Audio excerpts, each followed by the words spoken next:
हमारे गुरुदेव ने जो बताए हैं उसमें बहुत अच्छी बातें लिखी है, बहुत अच्छी बातें समझाई हैं। आप उसको पढ़ना, प्रेम से पढ़ना, और इससे हम स्वयं तैयार होंगे। हमारे गुरुदेव कहा करते थे कि बेटा, अगर तेरे भीतर में जो थोड़ी सी तड़पन हो गई ना, थोड़ी सी भी तड़पन हो गई ना, तो मैं तेरे रात में आऊंगा तेरे पास और तुझे रात में प्रशिक्षण दूंगा और तुझे चलने के लिए मजबूर कर दूंगा। ये हमारे गुरुदेव का शब्द है। आप जहां बैठे हैं वो कोई साधारण स्थल नहीं है, गायत्री गार्डन है। यहाँ पर ये यज्ञशाला है, ये यज्ञ कुंड है। यहाँ पर हर महीने यज्ञ होता है। ये यज्ञशाला में बैठे हैं, क्यों ना हमें यज्ञ की ये ऊर्जाएं और उभर कर लाएगी और हमारा जीवन भी यज्ञमय बना के रख देंगे। जरूर ऐसा स्थान मिलना भी सभी के लिए भाग्य में नहीं होता है। ऐसा स्थान हमारे लिए मिल गया, ये भी हमारा परम सौभाग्य है। आइए पहले हम यज्ञ की शुरुआत करते हैं, तो इसमें गुरु वंदना की जाती है। अगले दिन हमने गुरु वंदना का क्रम साथ में बोले थे, आज फिर पहली गुरु वंदना हम साथ में बोलेंगे, इसके बाद का क्रम हम लेंगे। गुरु ईश वंदना।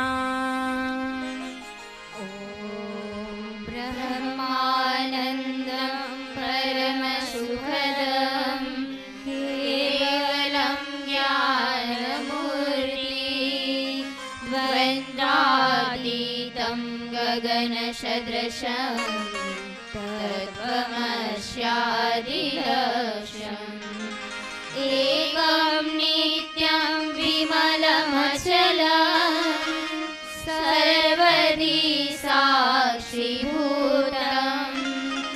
भावातीतं त्रिगुणरहितं सद्गुरुं त्वं नमामि। अखण्डानन्दबोधाय शिष्यसन्तापहारिणे सच्चिदानन्दरूपाय तस्मै श्रीगुरवे नमः। लक्ष्मीर्मेधाधरा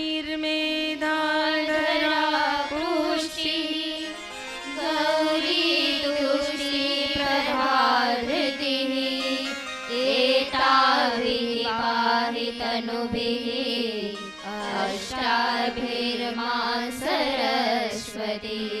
सरस्वत्यै नमो नित्यं भद्रकाले नमो नमः। वेद वेदान्त वेदांग विद्यासानेभ्यः च मातस्त्वदीयपदपङ्कजभक्तियुक्ता ये त्वां भजन्ते निखिलान् परान् विहाय। ते निर्जरत्वमिह यान्ति कलेवरेण भुवहीन वायुगगनाम्बुवि निर्मितेन। व्यासाय विष्णुरूपाय व्यासरूपाय विष्णवे नमो वै ब्रह्मनिधये वासिष्ठाय नमो नमः। नमोऽस्तुते व्यासविशालबुद्धे फुल्लारविन्दायतपत्रनेत्र येन त्वया भारततैलपूर्णा प्रज्वालितो ज्ञानमयः प्रदीपः। प्रज्वालितो ज्ञानमयः प्रदीपः। लेकिन एक मंत्र में थोड़ी सी भूल हो रही है, उसको हम फिर से लेंगे। जो सरस्वती वंदना में लास्ट वाला, मातस्त्वदीयपदपङ्कजभक्तियुक्ता ये त्वां भजन्ति निखिलान् परान् विहाय ते निर्जरत्वमिह यान्ति कलेवरेण भुवहीन वायुगगनां भूमिनिर्मितेन। फिर से बोलेंगे साथ में, निखिलान परान विहाय, जो दूसरी लाइन में है ना, निखिलान परान विहाय। पीछे वाली बेटियों का आवाज नहीं आता है तो जरा जोर से बोलेंगे, बोले सत्यनारायण भगवान की जय, यज्ञ नारायण भगवान की। सब साथ साथ बोलेंगे। इसमें बोला है, आगे की विधि आती है आचमन। आचमन में समझ लो, पहले परम पूज्य गुरुदेव ने यज्ञ विधान में 3 बार आचमन करने की विधि बताई है। इस 3 बार आचरण करने का महत्व क्या है? तो गुरुदेव कहते थे कि बेटा, हर एक मनुष्य जीवन में दुखी दुखी दुखी होता है। तो इस दुख का कारण क्या है? अज्ञान, अभाव और आसक्ति। अज्ञान, अभाव और आसक्ति। तो अज्ञान को दूर करने के लिए हमें किसकी जरूरत पड़ेगी? ज्ञान की। ज्ञान कौन देंगे? ज्ञान की देवी कौन है? सरस्वती। इसलिए हम जब पहला आचमन करते हैं तो माँ सरस्वती का ध्यान बताया गया कि हे माँ सरस्वती, हमारी अज्ञानता को दूर कीजिए। दूसरी बात बताई गई, अभाव। अभाव हमारे जीवन में रहता है, तो अभाव को दूर करने के लिए कौन सी देवी का प्रयोग किया जाता है?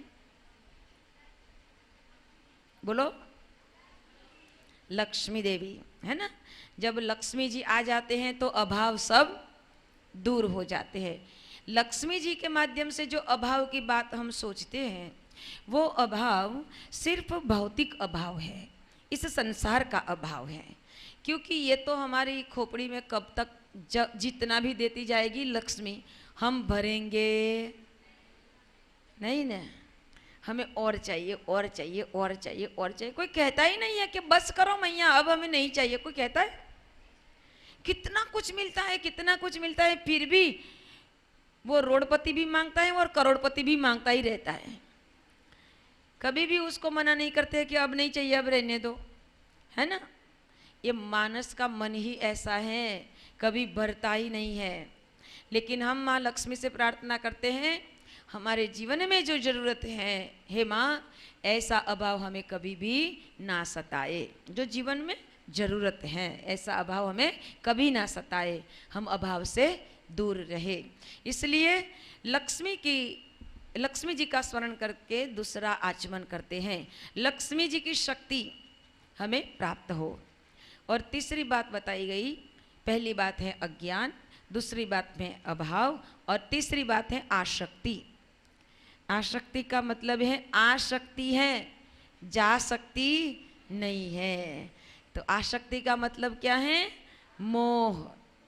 क्या है? मोह। हमें संसार से मोह हो जाता है, आसक्ति हो जाती है। घर की आसक्ति, परिवार की आसक्ति, कोई चीज वस्तु साधन की आसक्ति, कोई व्यक्ति की आसक्ति। ये आसक्ति हमें मोह में डाल देती है। तो मोह हमें मुक्ति नहीं देती, मोह हमें बंधन में रख देते हैं। मोह हमारे जीवन का बंधन हो जाता है। इस बंधन से मुक्ति कराने के लिए, आसक्ति को दूर करने के लिए, हमारा कल्याण हो इस भाव के साथ, कल्याणकारी शक्ति कौन सी है? दुर्गा, महाकाली। कौन होती है? महाकाली। काली कल्याणकारी चेतना है। हमारा कल्याण नहीं होता है, आसक्ति आती है। तो इस आसक्ति को दूर करने के लिए माँ काली का स्मरण करें। और ये 3 शक्तियों का बीज मंत्र है, ह्रीं, श्रीं और क्लीं। परम पूज्य गुरुदेव ने बताया कि माँ गायत्री की 3 शक्ति धारा है। माँ गायत्री की 3 शक्ति धारा है, ह्रीं, श्रीं क्लीम।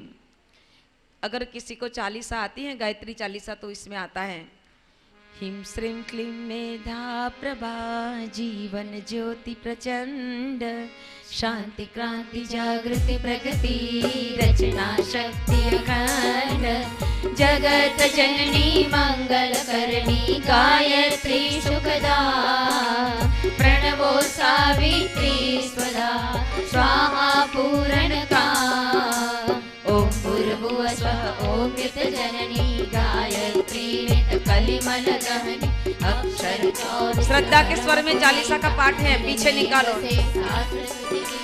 शासक सतो गुणी सकरूपा सत्य सनातन सुधा अरूपा संसारूढ़ सितांबर धारी स्वर्ण क्रांति गगन विहारी 94 नंबर मंडल बोले साथ साथ शुभ्रवर्ण तरु नयन विशाला ध्यान धरत पुलकित हित होई सुख उपजत दुख दुर्मति खोई कामधेनु तुम सुर तरु छाया निराकार की अद्भुत माया तुम्हारी शरण गहे जो कोई करे सकल संकट सो सोई सरस्वती लक्ष्मी तुम काली दिव्य तुम्हारी ज्योत निराली तुम्हारी महिमा कारण पावे जो सारद सतमुख गुण गावे चार वेद की मातु पुनीता तुम ब्रह्माणी गौरी श्रीता महामंत्र जितने जग माही को गायत्री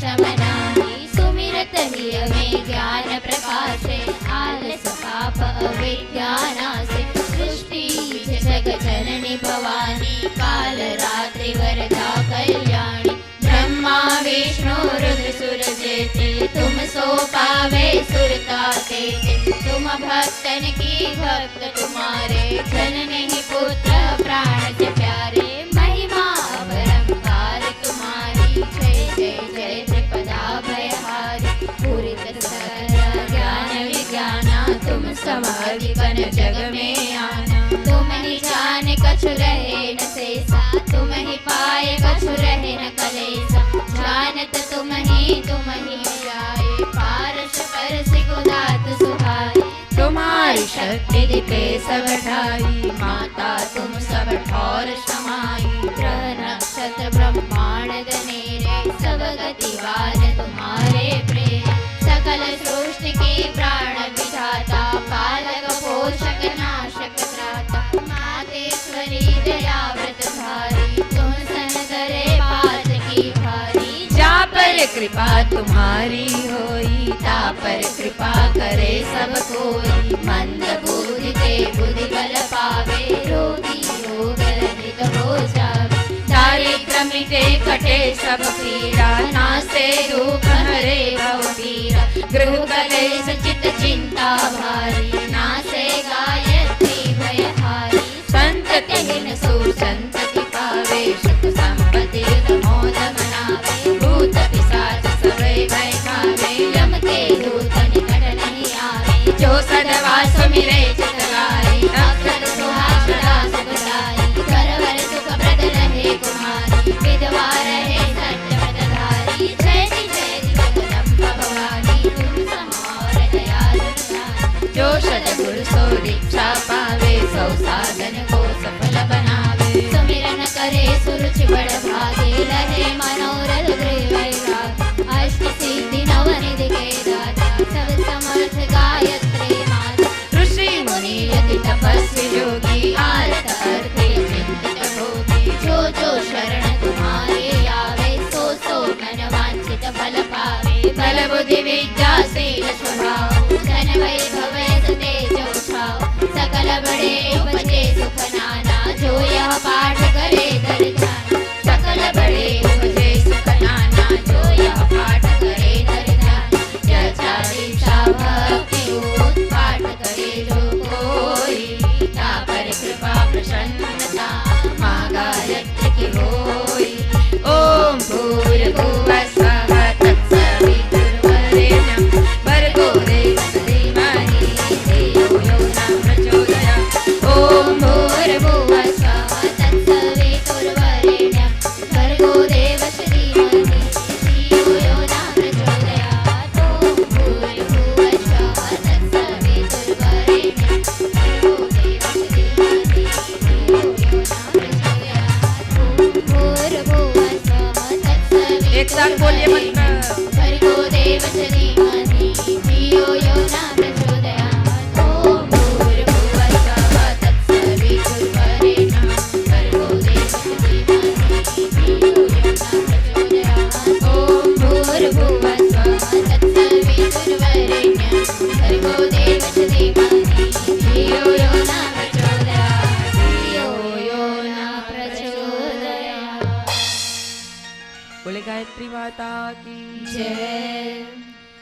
माँ गायत्री की ये 3 शक्ति धारा में समस्त जीवन का अभाव, अज्ञान और आसक्ति दूर हो जाता है, मानव का परम कल्याण हो जाता है। इसलिए 3 शक्तियों का परिपान करने के लिए हमें 3 बार आचमन की विधि बताई है। ये 3 बार आचमन हमें क्या कहता है कि हम जहाँ रह रहे हैं वह 3 लोक हैं। गायत्री मंत्र के आगे 3 व्याहुतियां हैं, आपको मालूम है ना। ओम, ओम तो सर्वव्यापी ब्रह्मांड में गूंजता हुआ ब्रह्म स्वरूप है। भू, भुवः, स्वः। भूहु यानी पृथ्वी, भूहु यानी पृथ्वी, भुवः यानी पाताल, स्वः यानी स्वर्ग। पृथ्वी, पाताल और स्वर्ग, इन तीनों लोक में जिनका आधिपत्य है वह ब्रह्म तेजोमय स्वरूप, जिनकी शक्ति 3 बार हम परिपान करके हम धारण कर रहे हैं। इस भाव के साथ 3 बार आचमन का प्रयोग गुरुदेव ने बताया है। आइए पहला प्रयोग हम करते हैं। अब हमें बाया हाथ का प्रयोग नहीं करना है, अब हमें दाहिने हाथ से जल लेना है। दाहिने हाथ में 1 चम्मच जल ले लिया, मंत्र बोलते हैं, आपको पीछे से मंत्र बोलना है और स्वाहा के साथ उस जल का पान करना है भावनात्मक दृष्टि से। हाँ? बोतल साइड में रख दे, बोतल से नहीं लेना है वरना पूरी बोतल आप खाली कर दोगे, है ना। आइए भावना से यहाँ पर हम बोलते हैं ओम अमृतोपस्तरणमसि स्वाहा। बोलिए ओम स्वाहा के बाद पी जाओ, है ना। फिर से यही सूत्र फिर से दोहराना है आपको। बोलो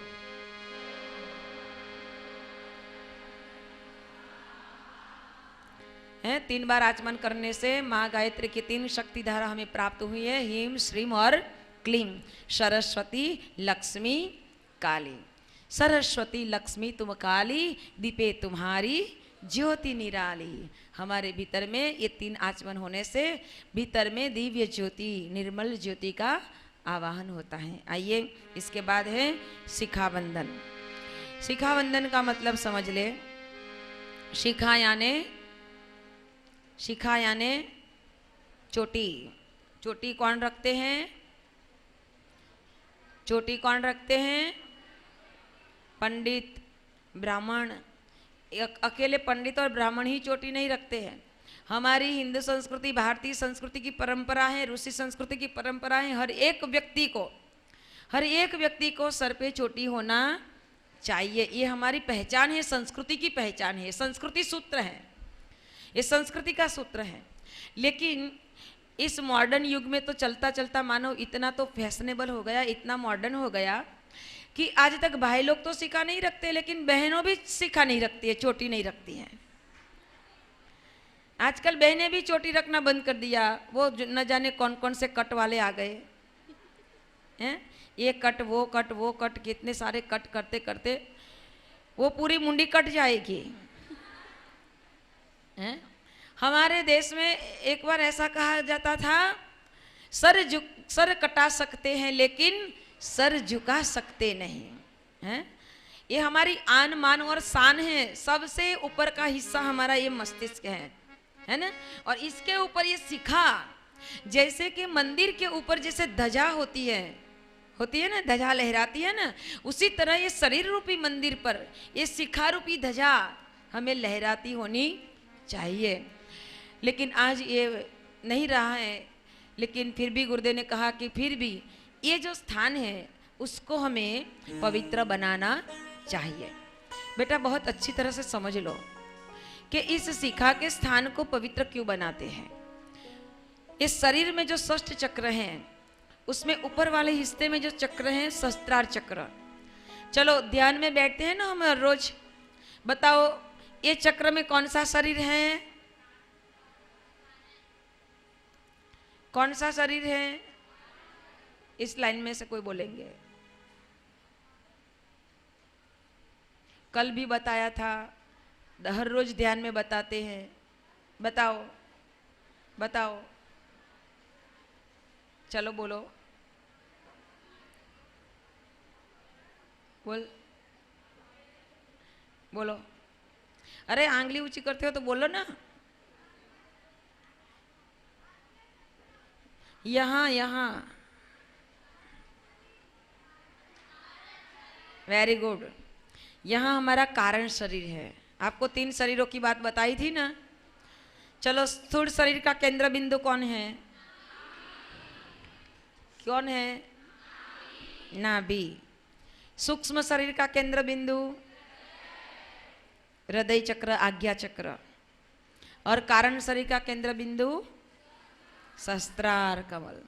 यहाँ पर सहस्त्रार कमल जो है ना ऊपर वाले हिस्से में, ये हमारे शरीर का एंटेना है। ये शरीर टीवी है, ये शरीर टीवी है और ये एंटेना है, चैनल सेट करता है ना। इस ब्रह्मांड में राम की भी चैनल है, रावण की भी चैनल चलती है। इस ब्रह्मांड में कृष्ण की भी चैनल है, कंस की भी चलती है। इस ब्रह्मांड में समर्थ, शिवा, ध्रुव, प्रहलाद जैसे महान देवात्माओं की भी चैनल है और दुर्योधन, दुशासन जैसे नीच और हल्के प्रकार के लोगों की भी चैनल चलती हैं। सवाल ये है कि हमने कौन सी चैनल से अपनी चैनल सेट की है। जैसे चैनल सेट करते हैं वैसे ही हमारे शरीर का व्यवहार बनता है, चित्र बनता है, उस टीवी में से ऐसा दिखता है। कई बार कोई कहते हैं ना कि वो उनका जैसा है, उनका जैसा है, उनके जैसा है। क्यों? उनकी चैनल वहां सेट हो गई है। इस ब्रह्मांड में कई सारे देव, परमात्मा, पुरुषों की भी चैनल हैं, कई सारे ऐसी महान देवियों, सतियों की भी चैनल हैं। और इस ब्रह्मांड में काजोल, श्रीदेवी और ऐश्वर्या और करीना, उनकी भी चैनल है। हमारी इस चैनल सीता के साथ सेट नहीं करते हैं, हमारी चैनल द्रौपदी के साथ सेट नहीं करते हैं, हमारी चैनल अनसुया के साथ सेट नहीं करते हैं। हम करते हैं ऐश्वर्या के साथ। हमारी चैनल सेट हो जाती है काजोल के साथ, करीना के साथ,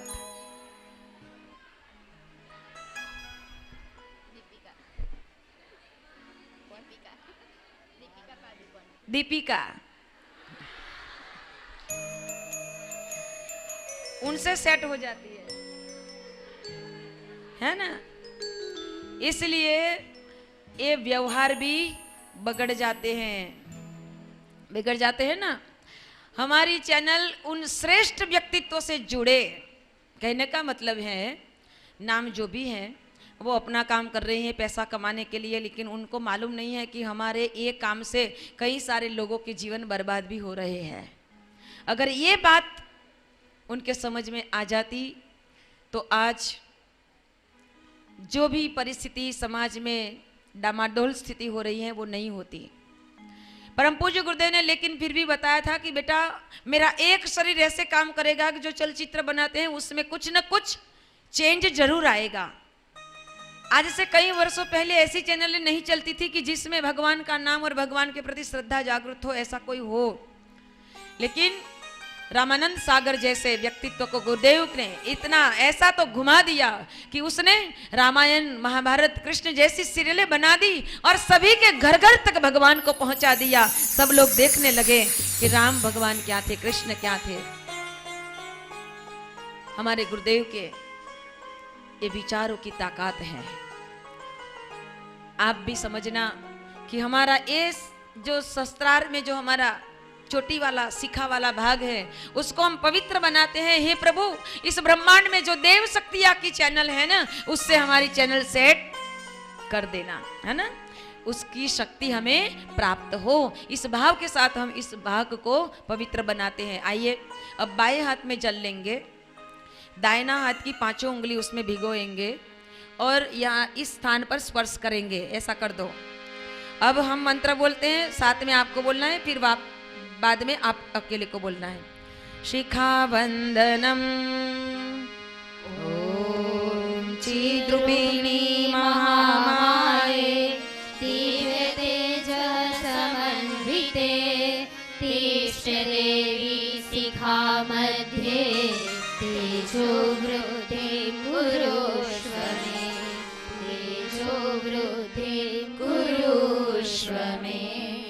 आप बोलना है, आपको बोलना है, बोलो ओम।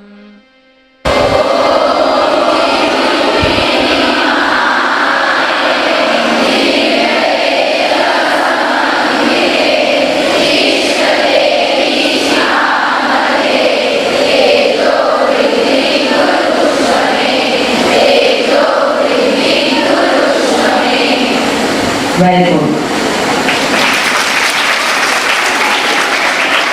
अच्छा लगता है आपको वेरी गुड सुनना। और ऐसा ही बोलो, है ना, मैं बोलती जाऊंगी। आइए, इसके बाद है प्राणायाम का क्रम। प्राणायाम का मतलब है कि हमारे शरीर में प्राण तत्व है। इस प्राण तत्व को ज्यादा प्रखर बनाने के लिए हमें प्राणायाम करना पड़ता है। इस यज्ञ विधान के साथ परम पूज्य गुरुदेव ने प्राणायाम की विधि इसलिए जोड़ दी है कि अगर प्राणायाम के माध्यम से हमारे शरीर के सभी अंग अवयव को हम शुद्ध कर देंगे, इस नस नालिका को शुद्ध कर देंगे, प्राण तत्व से भर देंगे, तो यज्ञ की जो ऊर्जा उभरेगी, इस यज्ञ की ऊर्जा हम अंतिम हमारे अंग अवयव तक उसको पहुंचा सकते हैं। सूक्ष्म दिव्य तत्व है वो हमारे शरीर के कोने कोने तक पहुंच सके, इसलिए हमें पहले प्राणायाम करना है। कमर सीधी करके बैठो, बातें मत करो, बस थोड़ा सा समय मिलता है एक दूसरे से बातें में लग जाते हैं। ये आपको बातें करने के लिए यहाँ नहीं बुलाया है। जब छुट्टी मिलती है तब आप बातें करना, यहाँ बैठो तब बातें मत करो। कमर सीधी करके बैठो। अब प्राणायाम का क्रम है। पीछे वाली बेटियां इधर देखेंगी, इधर उधर मत देखो, यहाँ ध्यान आपका यहाँ रहेगा। कमर सीधी। अब यहाँ से मंत्र बोलते हैं, जरा ध्यान से उसमें ध्यान करना। जो पुस्तक दिया है आपको, इस पुस्तिका में ये मंत्र है, उसमें देखना कहाँ कहाँ हमें स्टॉप करना है, कहाँ से शुरू करना है। प्राणायाम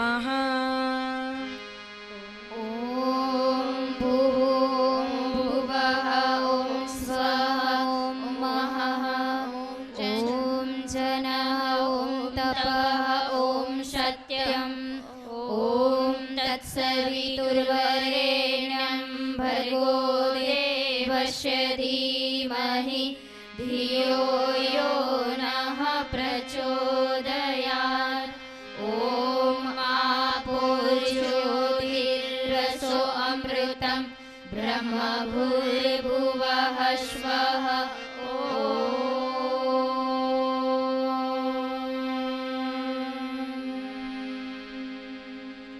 वेरी गुड। अब ये मंत्र के बाद हमें प्राणायाम करना है। कमर सीधी करके बैठे। प्राणायाम कैसा करना है? सरल प्राणायाम है। कमर सीधी करके बैठे, दोनों हाथ ध्यान मुद्रा में ऐसे आगे घुटनों पर रख दे और आंखें बंद कर दे। प्राणायाम के समय आंखें सबकी बंद होनी चाहिए। लंबी गहरी सांस खींचिए, लंबी गहरी सांस खींचिए। भावना कीजिए ब्रह्मांड से वही प्राण तत्व को हमारे भीतर में हम ले जा रहे हैं। थोड़ी देर के लिए श्वास रुकिए, अंदर पूरक कीजिए, रुकिए, अंदर रोको, भावना करो वही प्राण हमारे शरीर के कोने कोने तक जा रहे हैं। उसमें जो कुछ भी विषैले तत्व हैं उसको नाश कर रहे हैं। जो भी दोष दुर्गुण है, कषाय कलमश है,